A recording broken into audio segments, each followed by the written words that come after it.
Welcome back. We are still on chapter 3 of the new textbook. New because we haven't used it too much before, which is Microelectronic Circuits by Sadra and Smith. So, chapter 3, this will be our second lesson. I already recorded one lesson earlier. I hope you folks had a chance to listen to it, and we also did some problems. And in that recording, I actually moved to slide 2 of my PowerPoint. In the first recording, we covered the first four, 0, 1, 2, 3. So those sections on the top were what we covered previously. So now we come to 4, 5, and 6, which we have to do in this recording. And then I'll have one more recording session to cover problems and examples, okay? Similar to what we have done in the past. So just to briefly summarize what we have done so far, we looked at semiconductors briefly, the properties of materials that give them the ability to be a semiconductor, particularly silicon. We also looked at what's an intrinsic semiconductor, or how a semiconductor behaves intrinsically. And then what if you did some doping to the semiconductor, which is by bringing in outside material called impurities, and how that affects semiconductor behavior. Also in item 3 or section 3, we looked at some basic properties of semiconductors, a crystal of semiconductor material such as a crystal of silicon or a block of silicon, and what happens if you just left it to itself, through which nothing happens, but once you apply some voltage, then you have a drift current, and alternatively, if you didn't really apply a voltage, but by some method you were able to continuously pump in some charge or some carriers, either positive or negative holes or electrons. If you continuously were able to pump it in, then through a method called diffusion, you also had current flowing, right? So those were some of the items we finished studying in the first lesson on this chapter. So I will now continue. So I have to go to section number 4. So let me skip all these slides because we already covered them, and hopefully you're comfortable with all these ideas. And I move to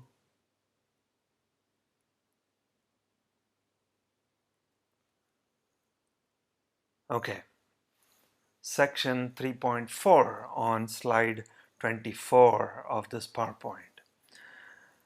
So we come to a very exciting and interesting topic. I hope you will realize that finally you will start to study electronics. I guess so far we haven't really done too much in electronics, but we finally are ready to start our understanding of the most commonly needed and required element in electronic devices, which is the p-n junction. So we studied a little bit of electronic property of semiconductors, so all that is good, but finally we are ready to create an electronic device, and the most common, the most fundamental such device happens or is created when you take a silicon crystal and actually create a p part and an n part. That means a p-type portion and an n-type portion by suitably doping, right? You add electrons to one side, then you create an n-type area or volume, and you add holes and you create or you add a acceptor impurity, that is, you're adding holes, you create the p-type. So for the n-type, you have to add donor type impurities, and for p-type, you have to add acceptor type impurities. So once you add that to two different portions of the same silicon crystal, so look at the notes here on the left. Both the p and n regions are part of the same silicon crystal. The p-n junction is formed within a single silicon crystal by creating regions of different dopings. That means p and n regions. So once they are together in this form, and I like the fact that in our textbook the blue type is always shown to be p and the gray type is shown to be n, and then the metal contacts are black. So there is an anode and a cathode. So we'll go to all that later on in the next chapter actually, where we start studying diodes. So I won't use the word diode too much in this chapter, but we just call it a p-n junction. So the junction is where the two come together, right? They meet here. So we are very focused on the behavior right in the center where the two types of regions, the p-type and the n-type, meet. Okay, so this top portion, this drawing on the right side top comes from our textbook, and the drawing on the bottom comes from a different textbook, and I like to put everything together so that we can create one nice lesson for us to understand, right? So the top portion I think is easy enough to understand. The bottom, let me explain to you what the drawing shows. So what this shows is that on the n-type, actually unfortunately the drawing is flipped. On the top drawing you have p on the left and n on the right, but on the bottom drawing you have n on the left and p on the right. Nevertheless, there shouldn't be any confusion. I wanted to have both of these in the same slide to explain the point, right? Which is that there are majority carriers and minority carriers both sides, right? Even in the n area, you're going to have the majority will be electrons, which are shown as with an n, right? And this is a little bit confusing, the lettering n with a suffix of small n. All that means is we are talking about electrons in the n area. Similarly, you can have electrons in the p area on the right side, right, which is shown as n with a p suffix. And so that means that we refer to electrons here in the p region. Now the p region is primarily holes, right? So it's highly populated with p, while the n area has highly populated with n. But in both areas, you're going to have what's called majority carriers and minority carriers. So again, an electron in the n area shown as n, or the density, the concentration is shown by this small number nn. Similarly, the concentration in the p region is shown as np. It just means the concentration or the density of electrons in the p region where it's a minority carriers, right, where they are minority carriers. Similarly, if you look at the p's, the holes are obviously majority carriers in the p area, and they are shown, the density is shown as p suffix p, small p. Then on the other side, you come to the n side, the p's, the holes, become the minority carriers, and the way we show them, the density of them, we show it as p with a small suffix of n, and they are again the minority carriers. So to conclude, the four items shown are written out in the bottom. Nn is concentration of electrons on n side, Pn is concentration of holes on n side, Pp is concentration of holes on p side, and Np is concentration of electrons on p side. Okay? All right. So hopefully you're not confused. I do want you to understand this terminology because once we define it here, we're going to use it a lot. So please become comfortable with these, with the way of, with these names and the lettering. Okay. All right. So moving on to the next slide, slide 25. We are still on the same topic where we have a PN junction now with open circuit, meaning the PN junction doesn't have any voltages applied to it. It just exists. We just doped the crystal and we are looking to see what's happening. So here's what's happening. At t equals 0, we created the two parts of the crystal, the junction, right? We created the junction and we have the n portion and the p portion. N portion has lots of free electrons, p portion has a lot of free holes.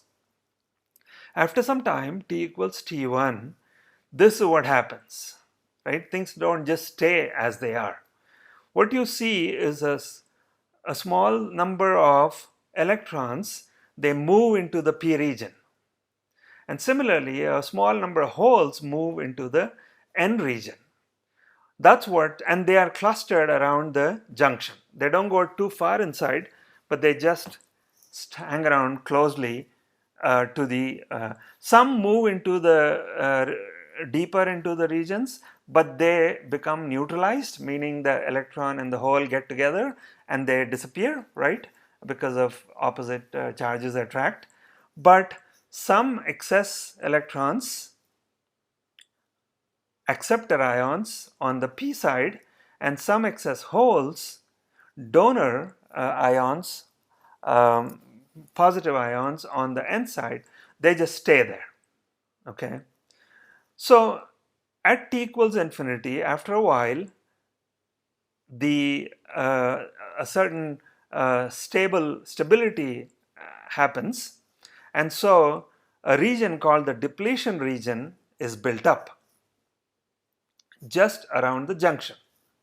Okay, and the depletion region has negatively charged ions or electrons on the p side and positively charged holes on the n side, right? And they just sit there. Okay, so what are we saying in the words here? The sharp concentration gradient for both electrons and holes across the junction leads to two large diffusion current components. Electrons flow from the n side to the p side, holes flow in the opposite direction, and all this flowing happens for a while and actually continues, because this is not a static process. It keeps happening all the time because, you know, electrons and holes keep neutralizing each other. So, but at t equals infinity in equilibrium, this depletion region just sits there with a pretty steady dimension. It doesn't change. There's continuously flowing diffusion and drift currents, or diffusion currents primarily, but the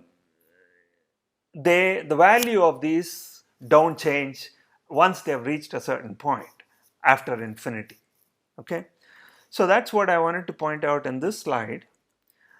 We have more on the same, from this textbook, another textbook, etc. So hopefully all this will keep adding to your understanding. So let's look at this slide, slide 26. We have some drawings and we have some words on the left side. So let's look at the words on the left side first. So the carrier depletion region, right? I mentioned the depletion region, which is this region in the picture. That region is n-sided on the positively charged area. Okay? and the p side of that depletion region is negatively charged, is in the negatively charged area. Okay. Similarly, the next the next sentences tell us that two opposite currents do exist. There is the diffusion current ID, it's because of the majority carriers, and there is a drift current IS because of the minority carrier. Now you may ask, how did a drift current happen? Because remember, a drift current happens when there is there's an applied voltage, right? Diffusion current, you don't really need an applied voltage. All you need is a concentration of carriers, holes or electrons, and diffusion current flows, right? So, but we are saying that both a drift current IS and a diffusion current ID and equal, which are equal really is what this says, exist. Now, to explain the drift current, we come to the third set of sentences here or lines. What the third set says is an electric field E is created. You can see that little blue arrow that shows you that an electric field E is created. Now the electric field, once there is a field, there is voltage, right? And similarly, voltage, when there's voltage, a field is created. So they are kind of the same thing. So the barrier voltage, VO, exists now because of the presence of the electric field, which is because of the presence of, these positively charged and negatively charged ions in the opposite areas of the crystal. So the barrier voltage V0 is created, and the barrier voltage has a polarity. Remember, always voltage, you need to know which side is positive, which side is negative. And so the barrier voltage has a positive polarity on the N side of the crystal. So here, remember, this is the middle, right? And so this side is considered positive, this side is considered negative. And so the barrier voltage is positive on the N side and negative on the P side. And what is the value of that barrier voltage? It's given by V0 equals Vt logarithm, natural log of Na and D Ni square. Now, hopefully by now you immediately recognize that we have already learned what these factors are. Na, for example, is the acceptor doping level or the acceptor doping concentration. And D is the donor doping concentration. And D is what gives you free electrons, right? Because of the donor. Na gives you the holes because of the acceptor. So we know what these are. We've done some problems with these already. Ni is also a concentration. It's the intrinsic level of electrons and holes if there was no doping, right? That's the intrinsic. And we also know Ni equals really N equals Np. That means the actual doping intrinsic hole density equals the intrinsic electron density, and that's what we designate by Ni or N intrinsic. Now you know the logarithmic stuff, so I don't want to go into that, to the base E, etc. Vt is the thermal voltage, right? It was a constant. It's about 26 millivolts at room temperature. It's just a factor that is given to us by semiconductor physics theory. Okay, so this is the barrier voltage. So again, I hope this slide is something that you can quickly become familiar with, because a lot of the ideas here are important. Okay, so here is a problem. Quickly, I could go to the problem section and handle this, but let's quickly do it right now so that you come away with one very important factor here, and that is this V0 is typically in the range of 0.6 volts to 0.9 volts in all of the semiconductor problems and material that we study from here on into the future, you'll always have this V0 never be anywhere else but in this range, zero point 0.6 volts to 0.9 volts, okay?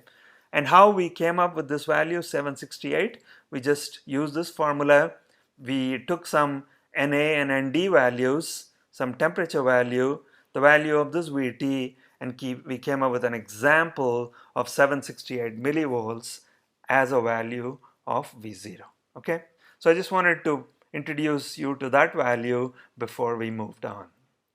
Okay, so I move on to the next slide, which is slide 28. We are still on the PN junction with open circuit. We haven't applied any voltage yet. And is there anything more that we need to study? And the answer is yes. So here in this figure, which is from our textbook, by the way, so please pull it up and look at it. I actually had to chop it into two pieces. It's a long picture, but and I have it long in the next slide. But this slide, slide 28, I just chopped it into two so that we show a few more details. Now, what are the new details? Here, there's something called xn and minus xp. And the xn and the xp refers to the width of this depletion region portions. The positive portion is shown as xn, and this is the width, meaning it's how wide is it, okay? Similarly, minus xp is the width of the negative region, and together they are called the depletion region, and that is shown by W in the next slide. But I just wanted to introduce you to this. Similarly, what you see here is a charge density. That means charge is starting to accumulate, right? This portion on the left side, on the negative side, and this portion on the positive side, on the positive here. Of course, this resides in the N region, but it's positive because of all the holes that came here, right? So that is shown to have a certain charge in it, okay? So I wanted to introduce you to this. Here's some more new terminology, NPO and PNO. These are open circuit values, okay? It's a little confusing to have all these terminology, but this is how the book talks about it. And so the minority concentrations, minority carrier concentrations are at equilibrium, meaning with no applied voltages, is shown with a O, and then you know NP and PN, right? These I think you understand. So the levels of these are shown graphically. So on this side, on the left side, obviously the whole concentration is higher, and that's why you see it higher, and the whole concentration roughly equals the acceptor doping level. Similarly, the electron concentration on the right side is equal to the donor doping level, right, Nd. And similarly, there is a minority concentration on the right side, on the N side, and that is shown with a Pn0, okay. This voltage barrier and the barrier voltage V0 you're familiar with already, so I'll just move on. Oh, the width W, you see this for the first time, which is this xn plus xp, okay. All right, so I wanted to bring this back because this picture is important, so we can talk about a few more things. So now the picture has become very small, but still I think you know now what was the details in the picture, in the graphic. So let's look at a few more formulas and relationships, and even some new constants, right? That's this whole chapter is just new items, all with funny values. Either they are very small, 10 to the power minus 12, or they are very large, 10 to the power 15, and so on. But that's this whole chapter. I can't help it. This is what it is. We have to learn it. Okay. So width of the junction, right? As I already told you, it's xn plus xp, and it is proved to be this relationship. Now, obviously, I'm not proving anything. The textbook tries to prove a few things, but most of this we are borrowing from semiconductor physics. If you're interested, you can spend a lot of time researching all this, but for our purpose, I just want you to know what the primary relationships are so that we can say we understand basically the behavior in a semiconductor crystal at a junction, what currents start to flow, and we solve some problems. Okay, that's the goal. Okay, so width is xn plus xp. It is given by this formula. All of these constants except the new one, epsilon s, uh, is actually farads per centimeter. Can you believe that? It's a very unique new value we brought in here. It's epsilon s means epsilon for silicon, and this is the value. Now the width of the N area, the depletion only, is given by this divider formula. Once you know the width, then you can calculate individual widths.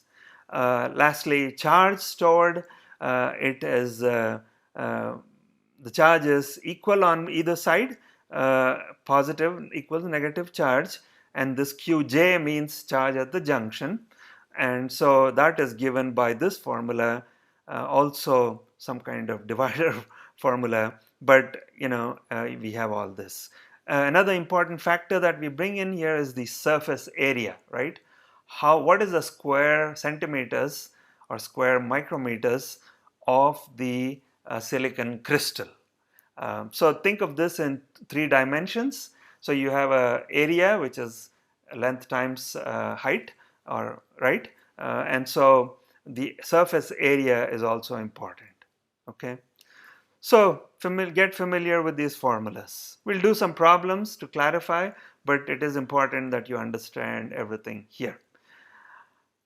I've tried to simplify a whole lot of stuff in the textbook, and if you're interested, definitely go read more of in the textbook, but at least what I show you here is the minimum you need to know for us to keep moving forward in this course. Okay, so luckily all of this material that I just covered, carrier concentration and minority, majority, built-in junction voltage, depletion region, width, charge, it's all been summarized here very nicely for us. Okay? All right. There are some examples. We'll come back to examples and problems in a bit. I'd rather finish all the theory and then try and do another session on problems. I think that will be a better use of time, because these are lot of material to cover. Time is always short, not enough time, but let's do the best we can. Okay, so finally we come to a PN junction with some applied voltages. So far, first we took a piece of crystal, right, and just doped it in one way, and we did some analysis. Then we created a junction in a crystal by doping one part of the crystal in one way with electrons and doping the other part in the other way with holes, so you created a junction. Now, and we just said, okay, let the junction be by itself in equilibrium for a while, for a long time, and see what happens. And we learned that a barrier voltage is created, depletion area is created, right? So we learned all that. Now we finally say, okay, we've got the depletion junction, depletion area, it's in equilibrium. What happens if we start applying voltages? Great. Now we can apply either a forward voltage or a reverse voltage, right? If we apply a voltage in a certain way, which as shown here, it's called reverse biasing the junction. So these are terminology that you should start getting familiar with, because all of electronics you're going to be hearing these words. quite a bit. Okay, so what's a reverse bias? If to the P side of your silicon junction, if to the P side you connect the negative of the battery, and to the N side or the N plate you connect the positive of the battery, you end up reverse biasing or applying a reverse voltage to the junction. So there is a junction here with nothing, no battery. There's a junction reverse bias. Here's a junction forward biased. So what have we done with forward bias? The P side of the junction got attached to the P side of the battery, and the N side got attached to the N side of the battery. This condition we call it forward bias, as you see in the red here, and this condition you call reverse bias. Great. So what happens now that we have connected the batteries in this way? So if you look at compare what's happening to the equilibrium or the open circuit case. In the open circuit, we had this width of a certain width, right, of a certain value, some, centimeters, microcentimeters. And we see that there is always a certain diffusion current and a drift current present. Nothing is going outside, but they are just present within the crystal. And a certain voltage is developed. Actually, this voltage V0, if you put a voltmeter, you cannot measure it because it's strictly inside, nothing comes out. Okay, this is all just around this junction. Now, on the other hand, let's start with reverse bias. So what happens? You can see what happens both to the junction, the width of the depletion area, and to the voltage, the barrier voltage. So what happens? Number one, the barrier voltage increases. And how much is the new value? It's V0 plus VR. So if V0 was, let's say 1 volt and you applied 2 volts reverse, this is jumped up to 3. If this was 1 here, it's never 1, right? We just discovered that it's like 0.6 to 0.9. So let's say it's 0.7. So 0.7 plus if we apply 2 volts, then this becomes 2.7. And the width of this, you can see in the picture, has actually expanded. That means the depletion region widens, it becomes more wide. Also, you'll notice that the ID, the diffusion current, actually became lesser while the drift current stays the same.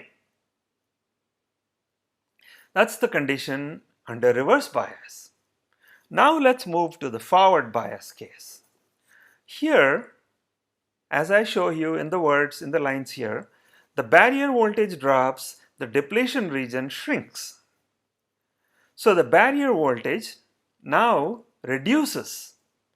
So let's say we had put not 3 volts, but let's say 0.5, positive, right? Positive or forward bias. So then the net barrier voltage now is 0.7 minus 0.5, it's reduced to 0.2. And this depletion region, if it was previously 10, let's say microcentimeters wide, now it may have become 5 microcentimeters wide. Okay? So that is what forward biasing and reverse biasing does to our junction. Okay? So this was slide 33. I forgot to mention that. Now I did. So I'll move to slide 34. Let's look at just a little more attention on the reverse biasing, and similarly we'll look at forward biasing.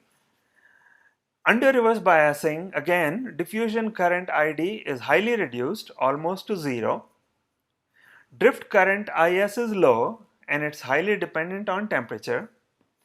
And a very important effect that we'll study a little more later, it starts to appear. It's called the capacitance effect. Okay, so these 3 things are important to remember under reverse biasing. Moving on to the next slide, 35. Under forward biasing, more holes diffuse from P into N. Okay? More electrons diffuse from N to P. The diffusion current ID is much highly increased now, as you can see by the size of the arrow. Much higher than drift current IS. The external current in the outside circuit is ID minus IS, and it flows in the forward direction from P to N. Okay, so these are all the effects of the forward biasing. Okay, now that we told you that all these currents exist, we obviously need to calculate or find some formulas for these. Okay, so before we move ahead, I thought I want to pull in a slide from before, some material that we already studied. You may remember this, and this material will lead us to new formulas for forward biasing and reverse biasing. That's why I pulled this back. And so quickly let's summarize what we learned already. We learned that there's something called diffusion current density, or J. Remember, J is current density, that is amps per centimeter square. Then if you take that J and you multiply by surface area, centimeter square, you get back your amps, right? But we generally, a lot of this semiconductor business, we talk about current densities first and then currents. Okay, so what is the current density in any given semiconductor material that's been doped? So we talked about, remember, this concentration profile. That means as you go in this X direction, a certain profile of the carriers exists, and this can be exponential, it can be, straight line, but we talked about this concentration along this axis. And why does this concentration exist? Because you're continuously feeding in carrier, right? Either holes or electrons. If you're doing this, this exists. And then we were able to say that the total current density at any point along this curve is the sum of the electron density and the hole density, assuming both are there. Now, if you don't have both, or if one is very high and the other is pretty low, you can maybe ignore one of them. But in theory, if you had both, this is how you would write the formula. So the current density total equals the current density to the electrons and the plus or minus, because there's a minus sign, the current density due to the holes. And this is proportional to this, this is the rate of change, right? This curve. The N density, the electron density, and P density, you take the differentiation of that function and then you write it all together and you get this. Okay, so I won't say too much more. Here Q is important, which is the charge of an electron in coulombs, and D can be either dN or dP, and it's the diffusivity constant. So these constants, they're just given to us when we have to solve problems and we learn to use them, right? We've already done some problems using them. So anyway, that's a summary of material that we already learned, and we move on to the next slide. Actually, yeah, we move on to the next slide, but give me next two slides and you'll see how this formula for current density was used. So before I jump in, one more slide just to tell you what is happening in the junction at equilibrium and under forward bias. So here is some more material. Okay, this slide has a section called carrier profiles. So under forward bias, again, the minority carrier concentrations rise rapidly, while the majority carrier concentration remains about the same. So on the left side, graphically, in equilibrium, right? That means it's open circuit, no connection, no battery connection. And we know that a certain equilibrium exists. There is a depletion region, there's a junction, and the majority carriers on the n side are high in number, but there is always a minority carrier. So here electrons are majority, holes are minority. There's a small amount of them also. Remember, these are graphs, okay? Similarly, on the p side, the majority is the hole concentration on this side, on the E side. So this writer has used some terminology.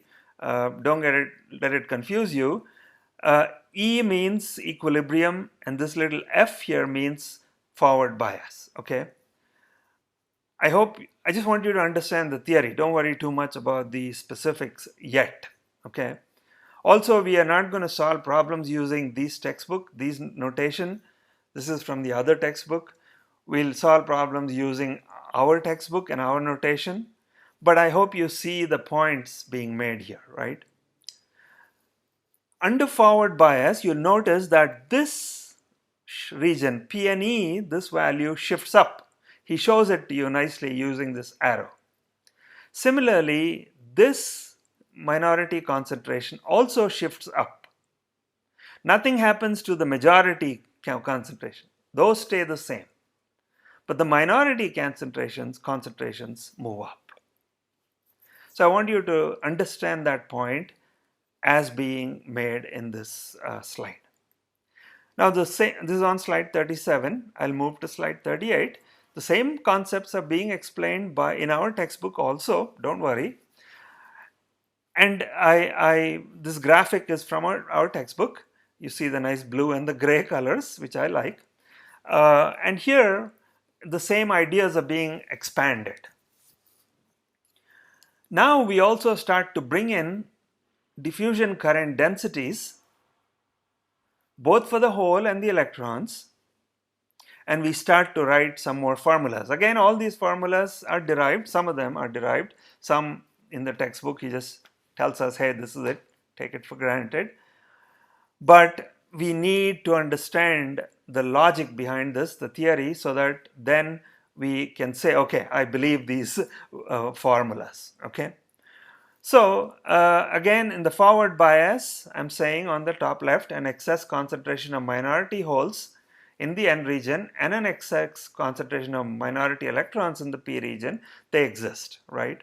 And here on the right side in the graph, he has expanded on it. So there's a lot of detail here, and I hope you can pay some attention and really understand what he's saying. For one thing, he shows us this profile, right? This is similar to what we have already seen. This profile has a formula, right? It's actually an exponential profile. By now, I'm sure you're comfortable with exponentials. So the concentration along this x-axis of the P, the holes, inside the N region is given by this formula. Pnx equals some initial value plus Pn0. The initial value is what exists in equilibrium, right? And then the applied voltages, the barrier voltage and the applied voltage V, which is the external voltage, they create this. And there is also some of the depletion width, the depletion region, right? The Xn and the Xp, they also appear in this factor. So a lot of new stuff here that we need to appreciate. First of all, the concentration, then that derivative of that concentration is used to come up with the current density, the Jp, okay? Similarly, Jn, the electron diffusion current density, on this side, right? In blue, this is the electron density. That electrons lead to a current density on this side. So holes are flowing in this direction, electrons are flowing in this direction, and the rate of, and that we want to understand how much are those current values, right? To be able to calculate the current values, we need to find the current density first, then we can multiply by the area and get the actual current values. But to find this electron density, we needed to understand this profile of the concentration, of the excess concentration. He calls these excess. So the value under equilibrium with no applied voltage is shown here. That's Pn0. And then what happens because you apply the voltage, the external forward bias, that is shown here. So all that together gives us this nice shape. This Pn0 is this value in the formula.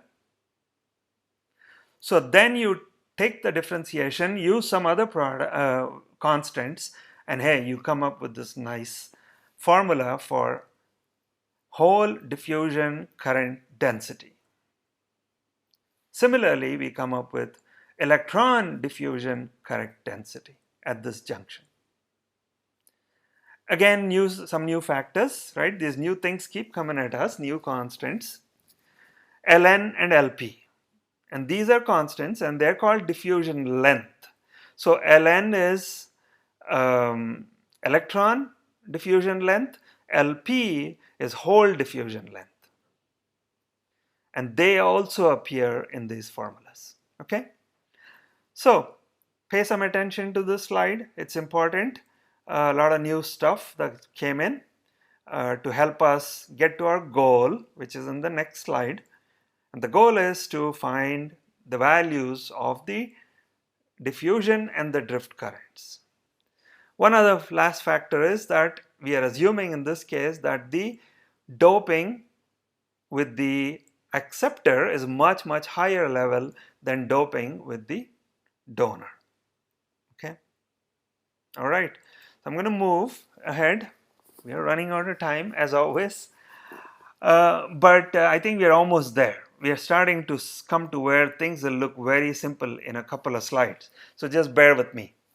Slide 39, that's where I am now. I'm starting to write the values in terms of I, which is current, which we are all comfortable with. I equals J area times some diffusion current factors, P and N. And so this formula is what we end up with. So this is actually just a sum of this formula. If you believed me so far, you will believe this portion also. And it can be written in a couple ways. I is written like this or I is written like this. But always remember there is this exponential term accompanying it. And this exponential term has this factor V by Vt. Vt is a constant, thermal temperature. V is what is the applied voltage. Okay. Next slide, slide 40. Finally, we can see something we like, I think, in simple terms. So again, the I equals Ip plus In, whole current plus, and this is still diffusion, okay? And this I equals this value, which we already looked at from the previous slides. And hey, finally, we have a simple form for the total current in terms of Is and a nice little exponent term where Is is a little bit complicated. It has area, it has charge, electron charge, Ni, and the dP, the Lp, doping densities, diffusion constants. All these together is reduced into one simple Is, and then I equals this Is times this. In fact, this can even be further simplified and approximated to I equals Is into exponent something. And if you flip this, meaning if you know I and you want to find the applied voltage, V equals. So this is almost like Ohm's law. I equals V by VR, or V by R, or V equals IR. I'm not saying it's exactly that, but it's pretty close, right? So, and the graph of this looks like this. Okay, I think I might go 5 minutes over, but it's probably worth it. Let's finish this and then we'll also do some problems in the next recording. So bear with me. And remember, we have come to see the light finally, where everything is a little bit in the simple form. Of course, a lot of the complexity is buried here in IS. IS has all these factors across a forward biased PN junction with doping levels and intrinsic values, surface area, all of that stuff. But it's all here in IS. But if you know IS, then the relationship between current and voltage is pretty simple. Okay.